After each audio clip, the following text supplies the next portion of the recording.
वल्तकुम मिनकुम उम्मतुन यदऊन इलल खैर वयअमुरून बिल मअरूफ वयनहौन अनिल मुनकर वउलाइक हुमुल मुफ्लिहून।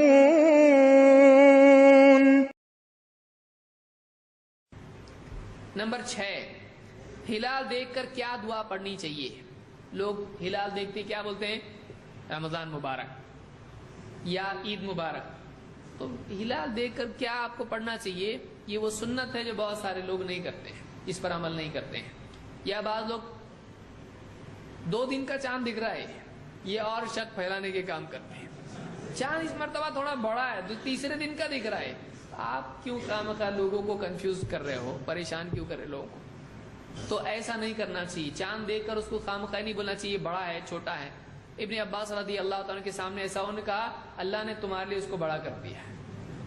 तो कंफ्यूज नहीं होना चाहिए। चांद दिखा खत्म हो गया, उसको और लोगों में शक पैदा नहीं करना चाहिए। चांद देख कर या हिलाल किसको कहते हैं, हिलाल हर चांद को नहीं बोलते हैं, जो पहला चांद होता है उसको हिलाल कहते हैं। तलहा इब्ने उबैदिल्लाह कहते हैं, अन्ना नबी सल्लल्लाहु अलैहि वसल्लम काना इज़ा रअल हिलाल क़ाल अल्लाहुम्मा अहलिलहु अलैना बिल यमनि वल ईमान वस्सलामति वल इस्लाम रब्बी व रब्बुकल्लाह। जब आप हिलाल देखते तो आप कहते अल्लाहुम्मा अहलिलहु अलैना बिल यमनि वल ईमान, ऐ अल्लाह इस हिलाल को हमारे लिए यमन बरकत और ईमान का जरिया बना। इस हिलाल को हमारे लिए बरकत और ईमान का जरिया बना। वस्सलामति वल इस्लाम, और सलामती और इस्लाम का जरिया बना। रब्बी व रब्बुकल्लाह, तेरा रब भी अल्लाह है, मेरा रब भी अल्लाह है। हिलाल का रब कौन है, अल्लाह है, और हमारा रब भी कौन है, अल्लाह है। तो इसको इमाम अहमद और तिर्मिज़ी और हाकिम ने रिवायत किया, और ये हसन दर्जे की रिवायत है। सैयद जामे सगीर में शेख अल-अलबानी ने इसको हसन कहा है। तो ये दुआ हमको मिलती है, इसको याद करना चाहिए।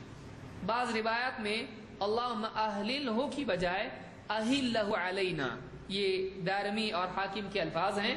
अल्लाहुम्मा अहिल्लहु अलैना बिल यमनि वल ईमान या बिल अमनि वल ईमान के अल्फाज भी हदीस में आए हैं। यमन की बजाय अमन के अल्फाज हैं। तो अमन के माना अमन आप जानते हैं, तो अमन और ईमान का जरिया बना, या बाद रिवायतों में जैसे बरकत और ईमान का जरिया बना। तो ये मुख्तलिफ रिवायत आई हैं, जिसको जैसी दुआ याद है वैसा वो पढ़ सकता है। इससे एक बात ये भी मालूम हुई कि चांद में यानी नहुसत वगैरह नहीं होती है, और बहुत सारे लोग अकरब और ये और वो इस तरह की चीजें करते हैं। इस्लाम में इसकी कोई बुनियाद नहीं है। उसका रब भी अल्लाह है और हमारा रब भी अल्लाह है। कि हमारी जिंदगी की खैर और शर के फैसले चांद नहीं करता है, बल्कि हम किससे दुआ कर रहे हैं, ए अल्लाह तू ऐसा कर। तो बरकत का जिंदगी में डालने वाला कौन है, अल्लाह है। और मुसीबत आती है तो अपनी बदअमली की वजह से आती है।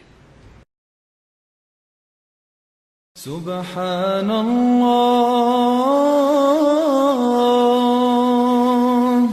वल्हम्दुलिल्लाह वला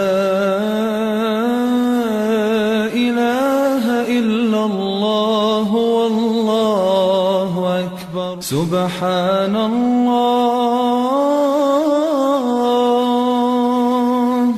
वल्हम्दुलिल्लाह वला इलाहा इल्लल्लाह वल्लाहु